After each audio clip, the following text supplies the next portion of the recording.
अगर आप किसी मुश्किल दौर से गुजर रहे हैं, अगर आपको लग रहा है कि आपकी दुआएं कबूल नहीं हो रही, अगर आप सोच रहे हैं कि अल्लाह आपको आजमा क्यों रहा है, तो ये वीडियो आपके लिए है। अल्लाह अपने बंदों को क्यों आजमाता है, और जब आजमाइश का वक्त खत्म होने वाला होता है, तो वह कौन सी निशानियां वह देता है। इस वीडियो को आखिर तक देखें, क्योंकि इसमें आपके हर सवाल का जवाब मिलेगा। अगर अल्लाह ताला ने आपको आजमाइश में मुब्तला कर दिया है, तो इसका क्या मतलब है? अल्लाह ताला क्या इशारा देना चाहता है? और जब तुम्हारी आजमाइश खत्म होने वाली होगी, तो अल्लाह तुम्हें एक खास निशानी जरूर दिखाएगा। सुनो, किसी इशारे के इंतजार में होना तो मुतमिन हो जाओ कि तुम्हारा रब तुम्हें इशारा ही कर रहा है।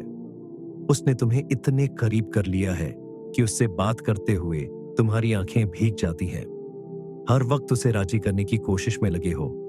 तो जिस रब ने तुम्हें इतना करीब कर लिया, क्या वह तुम्हें अधूरा छोड़ देगा? अनकरीब वह तुम्हें इतना देगा कि तुम राजी हो जाओगे। सुनो, तुम माजी के दुख भूल जाओगे। अल्लाह तुम्हें इतना नवाजेगा, बस थोड़ा इंतजार करो। तुम्हारी दुआ और तुम्हारा सब्र जाया नहीं जाएगा। तुम्हारा मामला अल्लाह के सुपुर्द है। वह जल्द तुम्हारी कहानी मुकम्मल कर देगा। अल्लाह तुम्हें लड़खड़ाता देख रहा है, मगर यकीन रखो, कभी तुम्हें गिरने नहीं देगा।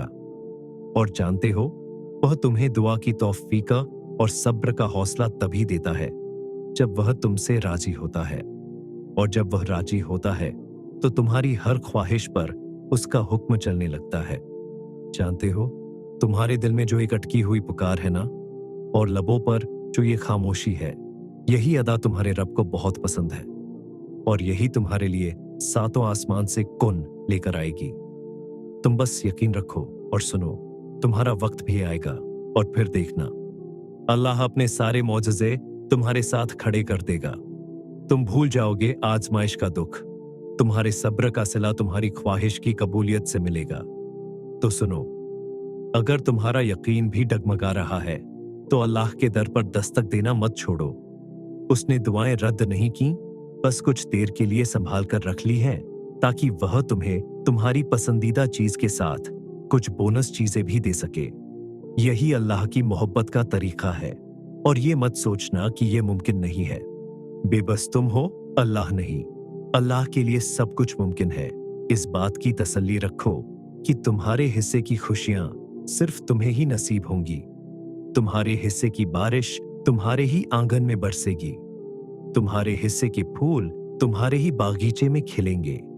वह रब जो खुशियां तुम्हारे नसीब में लिख चुका है, वह तुम्हारी दुआओं की बदौलत तुम्हें अता करना चाहता है।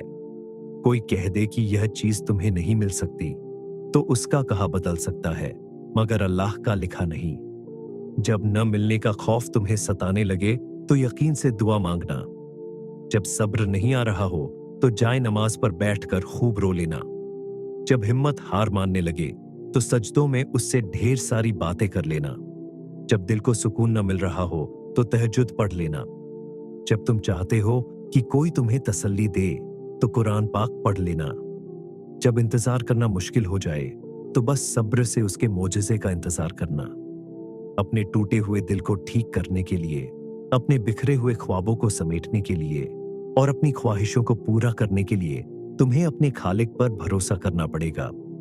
याद रखो, तुम्हारा टूटा हुआ दिल तुम्हारी तकदीर में था, ताकि तुम्हें यह पता चल सके कि तुम्हारे लिए कौन और क्या बेहतर है। हर टूटा हुआ ख्वाब, हर टूटा हुआ दिल जो कुछ भी तुम्हें तकलीफस देता है, हर नाकाम ख्वाहिश जो तुम्हें दर्द पहुंचाती है, सबको ठीक करने के लिए तुम्हें यकीन करना होगा कि वह अल जब्बार है, टूटे हुए दिलों को जोड़ने वाला, बिखरे हुए ख्वाबों को पूरा करने वाला। इस पर यकीन रखो और उससे मांगते रहो, क्योंकि सिर्फ वही तुम्हारी तकदीर को बदल सकता है।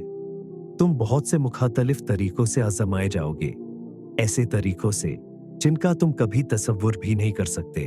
तुम आजमाइश और मुश्किलात से गुजरोगे। ये सबसे मुश्किल चीज होगी जिसका सामना तुम्हें करना पड़ेगा। तुम खुद को कमजोर महसूस करोगे, हार मानना चाहोगे, तकलीफ महसूस करोगे, तुम्हें हर चीज धोखा लगेगी। कभी कभी कोई रास्ता नजर नहीं आएगा, मगर यही वो वक्त होगा जब सब्र तुम्हारी सबसे बड़ी ताकत बनेगा। सब्र तुम्हें जीना सिखा देगा, तुम्हें हर किस्म का वक्त कबूल करना सिखा देगा, फिर चाहे वह अच्छा हो या बुरा। यह तुम्हें तुम्हारे रब के फैसलों के आगे सर झुकाना सिखा देगा। और सुनो, अगर अल्लाह ने तुम्हें आजमाइश दी है तो इसका मतलब यह नहीं कि वह तुमसे नाराज है या तुम्हें सजा दे रहा है। आजमाइश का मतलब यह है कि उसने तुम्हें अपनी मोहब्बत के लिए चुन लिया है। तुम ये क्यों नहीं सोचते कि अगर अल्लाह को सजा ही देनी होती तो वह आजमाइश निकालता ही क्यों? हाँ, यह सच है कि आजमाइश में डालने वाला अल्लाह है, मगर आजमाइश से निकालने वाला भी वही रब है। आजमाइश देखने में तो एक लफ्ज है, मगर दरअसल यह रब से जुड़ जाने का जरिया है। जान लो, आजमाइश वक्ती होती है। जितनी जल्दी आजमाइश से मायूस होने के बजाय रब से लौ लगा लोगे, उतनी जल्दी आजमाइश से निकल जाओगे। हजारों मसाइल का एक हल सिर्फ वही है। अगर फिर भी लगता है कि हिम्मत बाकी नहीं रही, तो जान लो कि आजमाइश अब खत्म होने वाली है। अगर आपको यह बात दिल को छू गई हो तो इसे दूसरों के साथ जरूर शेयर करें। याद रखें, अल्लाह की रहमत हर चीज से बढ़कर है। सब्र करो, यकीन रखो और अपने रब से दुआ मांगते रहो, वही तुम्हारी तकदीर को सबसे बेहतरीन तरीके से लिखने वाला है। अल्लाह आपको हर आजमाइश से निकालकर बेहतरीन मुकाम पर पहुंचाए। आमीन।